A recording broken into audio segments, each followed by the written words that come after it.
사도행전 16번째 시간이고 23장과 24장 함께 보도록 하겠습니다. 네, 우리 먼저 23장 1절 같이 읽겠습니다. 바울이 바울이 공회를 주목하여 이르되 여러분 여러분 형제들아 형제들아, 오늘까지 나는 범사의 양심을 따라 하나님을 섬겼노라 하거늘. 아멘. 지난 시간에 바울이 유대인들이 이제 막 때려서 죽이려고 하는 것을 천부장이 구해 주었고, 또 천부장은 바울이 어떠한 잘못을 했길래 사람들이 이렇게 소동을 일으키는지를 알아보고자 채찍을 때리려고 하다가 바울이 로마의 시민권자라는 것을 알게 되었죠. 그리고 나서 정식적으로 이 유대인들의 법정 기관인 산헤드린 공회에 이제 바울을 세워서 그의 잘못, 도대체 이 바울이 무엇을 잘못했는가를 알아내고자 이제 산헤드린 앞에 서게 됩니다. 그리고 바울이 한 말은 오늘까지 나는 범사의 양심을 따라 하나님을 섬겼노라라고 이야기를 하였죠. 그러자 이 대제사장 아나니아라고 하는 대제사장이 바울의 입을 치라고 합니다. 그리고 바울은 이 아나니아 대제사장에게 이렇게 말하죠. 우리 3절과 4절 같이 읽어보겠습니다. 바울이 이르되 회칠한 담이여 하나님이 너를 치시리로다. 내가 나를 율법대로 심판한다고 앉아서 율법을 어기고 나를 치라 하느냐 하니 곁에 선 사람들이 말하되 하나님의 대제사장을 내가 욕하느냐. 아멘. 이 회칠한 담이라고 하는 것은 이제 회칠하다고 하는 것은 이제 석회로 이제 칠하는 건데 이 뜻은 이제 무너져가는 담, 이제 막 금이 가가지고 이제 힘도 없고 곧 이제 좀만 건드리면 무너질 것 같은 그런 금이 쫙쫙쫙 간 담인데 거기에 이 시멘트 같은 이제 석회로 쭉 칠합니다. 깨끗하게.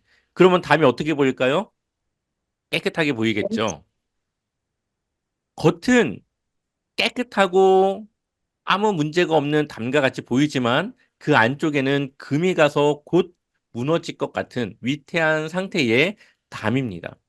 그러니 이 대제사장에게 바울이 회칠한 담이라고 이야기하는 것은 너가 겉으로는 하나님의 율법을 지키는 것처럼 하면서 하나님의 율법을 어긴다라고 하는 이중적인 외식하는 자의 모습을 이야기하고 있는 거예요. 그러자 사람들이 대제사장에게 네가 욕을 한다고 하면서 이제 또 소란이 일어나기 시작합니다. 그리고 바울이 이제 이 사람들을 보니까 사두개인과 바리새인이 그 안에 있는 것을 이제 눈치채고 그것을 파악하고 이제 바울이 이야기를 합니다. 나는 바리새인이요 또 바리새인의 아들이라 죽은 자의 소망 곧 부활로 말미암아 내가 신문을 받노라. 아멘.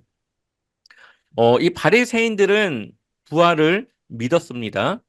그리고 영적인 존재도 믿었습니다. 사두개인은 부활도 믿지 않고 영도 믿지 않고 약간 그러한 사람들입니다. 그러니 이 두 부류의 사람들이 생각하는 게 다르기 때문에 바울이 했던 이 말로 인해서 분열을 하기 시작합니다. 우리 7절과 8절 같이 읽어보겠습니다. 그 말을 한즉 바리새인과 사두개인 사이에 다툼이 생겨 무리가 나누어지니 이는 사두개인은 부활도 없고 천사도 없고 영도 없다 하고 바리새인은 다 있다 함이라. 아멘. 그러니까 사두개인이 볼 때는 자신들은 부활도 믿지 않고 천사의 존재도 또 이 인간 안의 영도 부정하는 자신들이 볼 때 이 바울의 말은 말이 안 되는 이야기인데 바리새인들은 바울과 똑같은 입장에 서 있다 보니까 바울이 하는 말이 전혀 틀리지 않게 느껴지게 됩니다. 그것을 그렇게 받아들이게 되죠. 그래서 구절을 보니까 그들이 다투어서 영이나 천사에 대해서 이제 서로가 이제 다툼이 시작하게 됩니다. 그리고 그러한 분쟁 가운데 이제 바울이 다칠까 하여 이제 그 천부장은 바울을 보호하기 위해서 이제 그를 빼내어서 다시 자신들이 지내고 있는 영내로 데리고 가게 됩니다. 자, 우리 11절 같이 읽어보겠습니다. 그날 밤에 밤에 주께서 바울 주께서 곁에 서서 바울 곁에 서서 이르시되 이르시되 담대하라. 하라 내가 내가 예루살렘에서 나의 예루살렘에서 일을 나의 일을 증언한 것 증언한 것 같이 같이 로마에서도 로마에서도 증언하여야 증언하여야 하리라 하리라 하시니라. 하시니라. 아멘. 아멘. 바울이 자신에게 큰 어려움이 있을 것이라는 것을 알면서도 예루살렘을 왔습니다. 근데 그가 직접 마주한 현실은 아마도 생각보다도 더 힘든 상황이지 않았을까 싶습니다. 바울이 이야기만 하면 자신을 죽이려 하고 서로가 분쟁이 일어나고 여러 가지 위험한 일들이 계속적으로 일어나는 이런 상황 속에 바울이 얼마나 힘들었겠습니까? 그럴 때에 주님께서 다시 바울에게 나타나서 그에게 힘을 줍니다. 담대하라고 말하면서 바울에게 예루살렘이 아니라 로마에서도 이와 같이 복음을 증언해야 된다라고 그에게 다시 한번 그의 사명, 땅끝까지 복음을 전해야 될 사명을 그에게 주시면서 바울이 힘을 낼 수 있도록 다시 한번 일어설 수 있도록 그에게 나타나신 거죠. 늘 하나님은 하나님의 자녀들이 주님의 일로 힘들어할 때, 정말 주님을 믿는 믿음 안에서 힘들어할 때 위로를 주시고 그 힘을 주시는 아멘. 것을 보게 됩니다. 우리가 이번 주부터 아멘. 예레미야를 보게 되겠지만 예레미야도 보게 되면은 그가 하나님의 일을 하지만 많은 어려움과 위험에 처하게 되죠. 그런데 그럴 때마다 하나님은 그를 도우시고 그에게 위로와 그에게 힘을 주시는 것을 보게 됩니다. 우리가 정말 주님의 일에 힘쓸 수 있도록 늘 주님께서 우리와 함께 하시다라는 것을 우리가 기억해야 되겠습니다. 우리 한번 12절, 아멘. 13절 같이 읽어보겠습니다. 날이 샘에 날이 유대인들이 샘에 당을 유대인들이 지어 당을 지어 당을 맹세하되 지어 맹세하되 바울을 죽이기 바울을 맹세하고 죽이기 전에는 전에는 먹지도 먹지도 아니하고 아니하고 마시지도 마시지도 아니하겠다 하고 아니하겠다고 아니하겠다고 이같이 하고 동맹한 이같이 자가 동맹한 자가 40여 40여 명이더라. 명이더라. 명이더라. 네. 아멘. 자, 이제 정말로 바울의 생명을 빼앗고자 각오를 단단히 한 열심 당원들이 있었습니다. 이 열심 당원들은 로마에 대항해서 테러를 일으키거나 갖가지 아주 잔인한 방법들을 사용하는 그러한 유대인 안에 있는 그러한 단체였는데 이들이 이제 바울을 적으로 돌리고 바울을 죽이기 전까지는 아무것도 하지 않도록 먹지도 마시지도 않기로 그들이 결심하는 그러한 일을 하게 됩니다. 어, 그런데 이것을 바울의 생질이었던 그 사람이 알게 됩니다. 그 내용을 보니까 바울에게 더 물어볼 것이 있으니까 그를 공회에 다시 데려와 달라고 청부장에게 요청을 하고 그래서 그가 데려올 때에 이 바울을 처리하고자 하는 계획을 세웠던 것이죠. 근데 그것을 바울의 조카가 듣고 바울에게 그 사실을 알립니다. 우리 한번 16절, 17절 같이 읽어보겠습니다. 바울의 바울이 생질이 그들이 그들이 매복하여 있다 매복하여 함을 듣고 있다함을 와서 듣고 나서 명내에 들어가 바울에게 알린지라. 바울이 한 백부장을 청하여 이르되 청년을 청부장에게로 청년을 인도하라. 천부장에게 인도하라. 그에게 그에게 무슨 무슨 할 할 말이 말이 있다 있다 하니. 하니. 아멘. 아멘. 바울의 조카가 어떻게 이 이야기를 알게 되었는지 그것에 대해서는 정확하게 알 수 없지만 추측하기로는 아마도 바울의 조카도 바울에 대한 적대심과 바울에 대한 좋지 못한 생각을 가지고 있을 것이라고 다른 사람들도 생각을 했고 그래서 바울의 조카가 있었지만 자신들의 계획을 숨기지 않고 드러냈다라고 볼 수가 있습니다. 하지만 조카의 마음은 그렇지 않았던 것이죠. 그래서 그 위험함을 알게 된 조카는 바울에게 이야기를 하였고 또 백부장을 통해서 천부장에게 그 말을 하게 됩니다. 그리고 천부장은 그 청년에게 아무것도 다른 사람들에게 말하지 말라고 하면서 이제 그 일을 해결하게 되어지죠. 23절을 보니까 어, 제3시 유대 시간으로 제3시기 때문에 우리가 보는 시간으로는 대략 밤 9시라고 볼 수가 있습니다.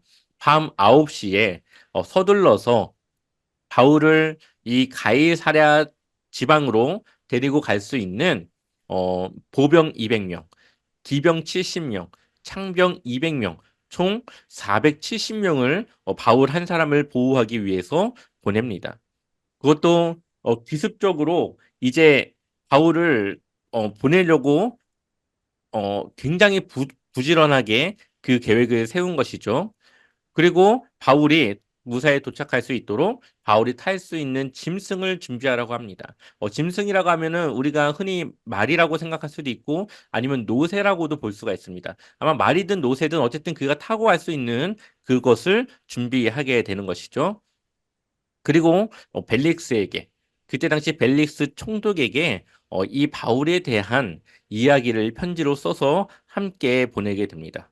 자, 27절 같이 읽어보겠습니다. 이 사람이 이 사람이 유대인들에게 잡혀 유대인들에게 죽게 된 잡혀 것을 죽게 된 것을 내가 로마 내가 사람인 로마 줄 사람인 들어 줄 알고 알고 군대를 군대를 거느리고 거느리고 가서 가서 구원하여다가 구원하였다. 가서 아멘. 구원하였다가. 아멘. 여기서 보면은 이 천부장이 로마 사람이었던 바울이 위험에 처해진 것을 알고 군대를 데리고 가서 바울을 구해준 것처럼 이야기를 하고 있습니다. 어, 벨릭스에게 자신이 이 바울을 뭔가 도와주고 이렇게 했던 조력자와 같이 자기에게 유리한 쪽으로 지금 편지를 쓰게 된 것이죠. 사실은 어쩌다 보니까 바울을 구하게 됐고 채찍을질을 하려다가 보니까 그가 로마 시민인 걸 알았는데 지금 편지에서는 그가 로마 사람인 것을 알고 자신이 군대를 거느리고 가서 구해준 것처럼 이야기를 하고 있습니다. 어쨌든 이때 당시에 그런 상황들을 실제적으로 지금 보여주고 있는 편지라고 볼 수가 있죠. 벨릭스에게 잘 보이고 싶어하는 이 천부장의 모습이 이 편지 안에 그대로 들어가 있는 것을 보게 됩니다.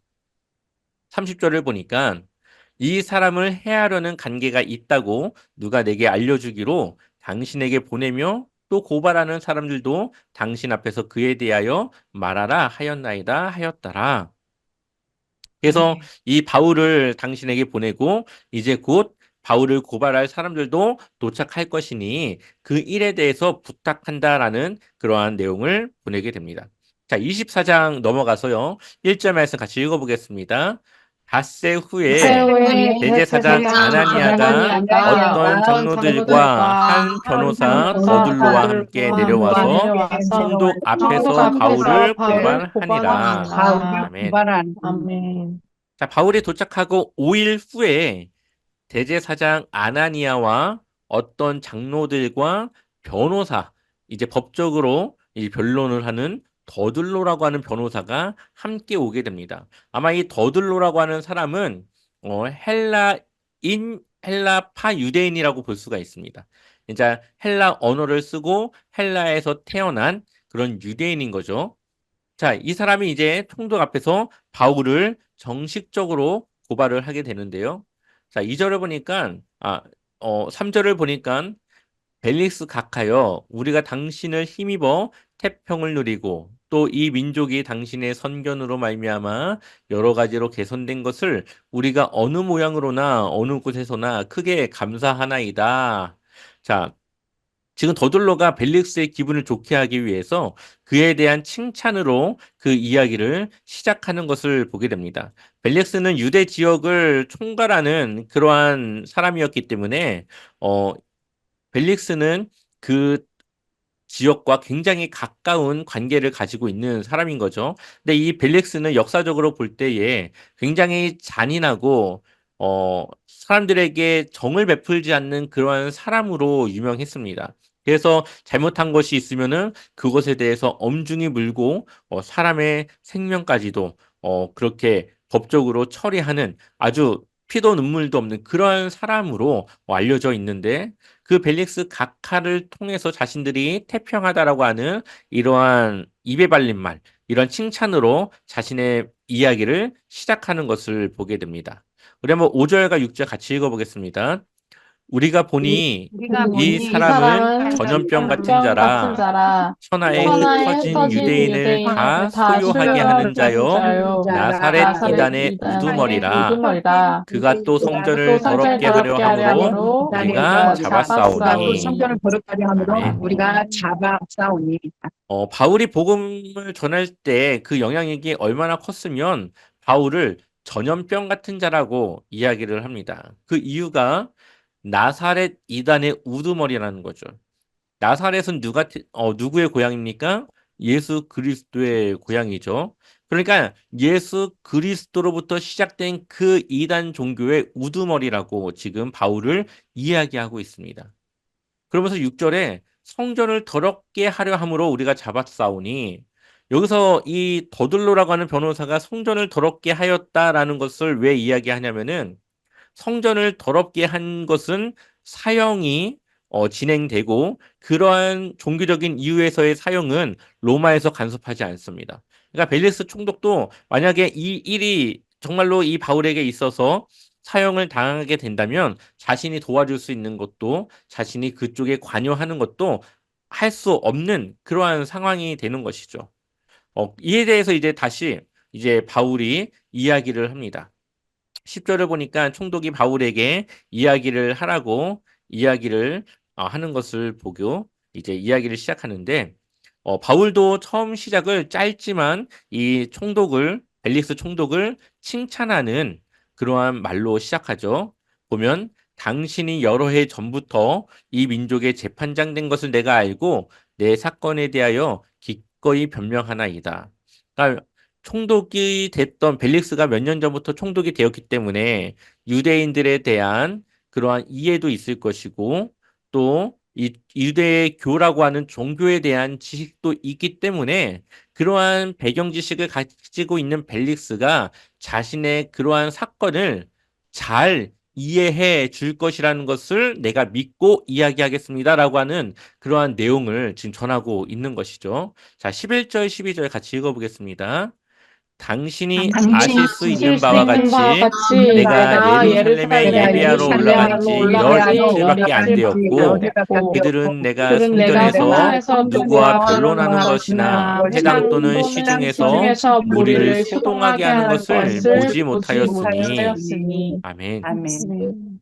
자, 벨릭스가 알고 있다시피 바울이 온 것은 얼마 되지 않는 시간이었습니다. 12일밖에 되지 않았는데 바울이 무슨 잘못을 크게 할 수 있겠습니까?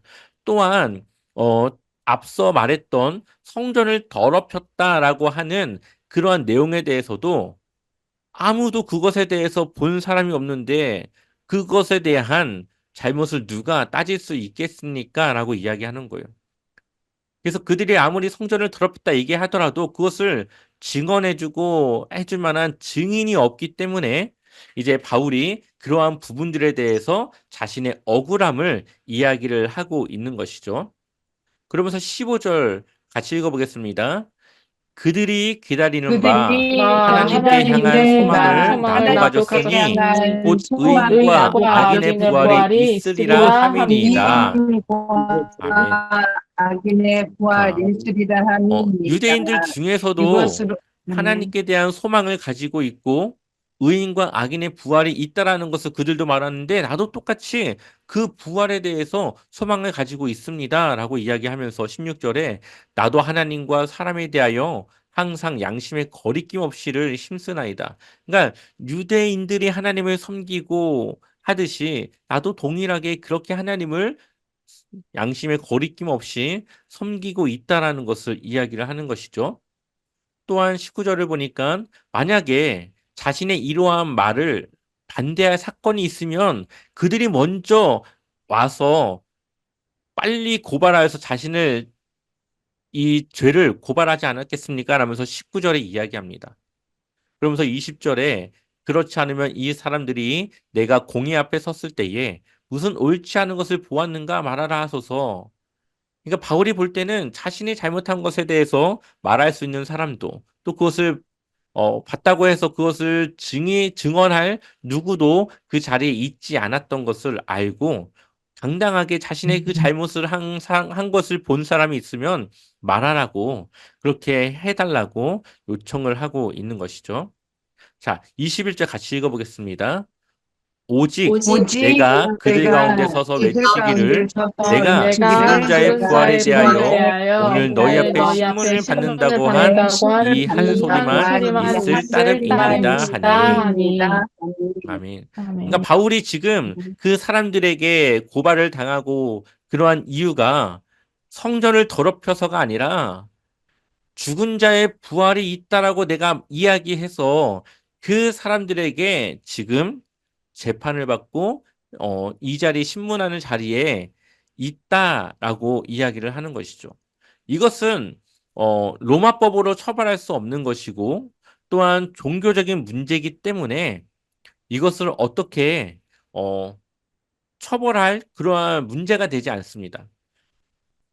그러니 바울은 어떠한 잘못도 하지 않았다라고 볼 수가 있는 거예요. 그럼에도 불구하고 이 유대인들은 이제 그것을 어떻게든 바울을 넘기려고 하는 것이죠. 자, 22절 같이 읽어보겠습니다. 벨릭스가 벨릭스가 이 이 도에 도에 관한 관한 것을 더 것을 더 자세히 아는 자세히 아는 고로 고로 연기하여 연기하여 이르되 이르되 천부장 천부장 루시아가 루시아가 내려오거든 너희 내려오거든 일을 너희 일을 처결하리라 처결하리라 하고. 하고. 아멘. 아멘. 아마 벨릭스는 이 유대 지역을 관리하고 다스리면서 많은 정보를 들었을 것이고 또 그 중에서는 예수님의 제자들에 대한 이야기, 그들이 말하는 예수 그리스도를 통한 죽음과 부활에 대한 이야기, 그리고 그 부활을 믿고 복음을 전하는 제자들에 대한 이야기, 아마 여러 가지 이야기들을 벨릭스가 들어서 많이 알고 있었을 겁니다.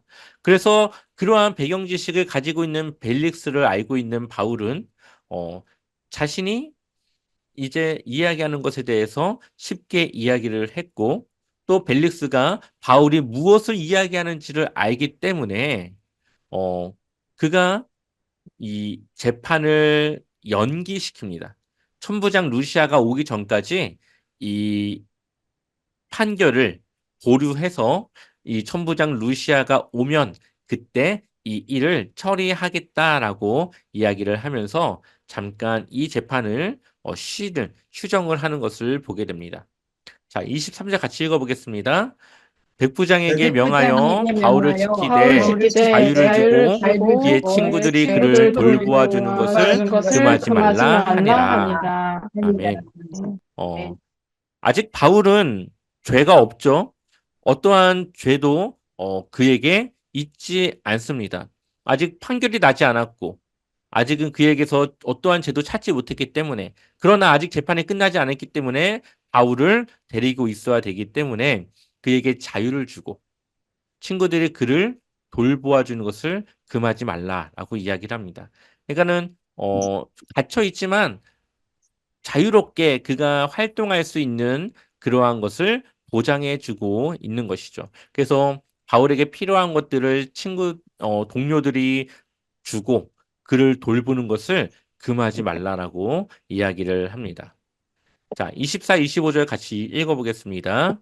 수일 수일 후에 후에 벨릭스가 그 벨릭스가 그 안에 유대 안에 여자 유대 두루실라와 여자 함께 두루실라와 와서 함께 와서 바울을 불러 바울을 불러 그리스도 예수 그리스도 믿는 예수 도를 믿는 듣거든 도를 바울이 듣거든 의와 바울이 의와 절제와 절제와 장차 오는 장차 심판을 오늘 심판을 강론하니 강론하니 벨릭스가 벨릭스가 두려워하여 두려워하여 대답하되 대답하되 지금은 지금은 가라 가라. 가라 내가 틈이 내가 틈이 있으면 있으면 너를 너를 부르리라 부르리라 하고. 하고. 아멘. 아멘. 바울이 가지고 있는 예수 그리스도가 주신 그 복음이 아마도 궁금했던 걸로 보입니다. 그래서 벨릭스는 유대 여자와 결혼을 해서 그의 아내는 유대 여자였는데 자신의 아내와 벨릭스는 예수 그리스도가 도대체 누구인지 그것에 대한 이야기를 듣고자 바울을 부릅니다. 근데 바울이 그 예수님에 대한 이야기를 전하는데 의와 절제와 장차 오는 심판을 강론하자 벨릭스가 어떻게 하였다고요? 두려워하여 대답하되. 그러니까는 바울이 하는 이 복음에 대한 이야기들이 이 벨릭스가 듣기에는 굉장히 거부감이 있는 이야기였을 겁니다.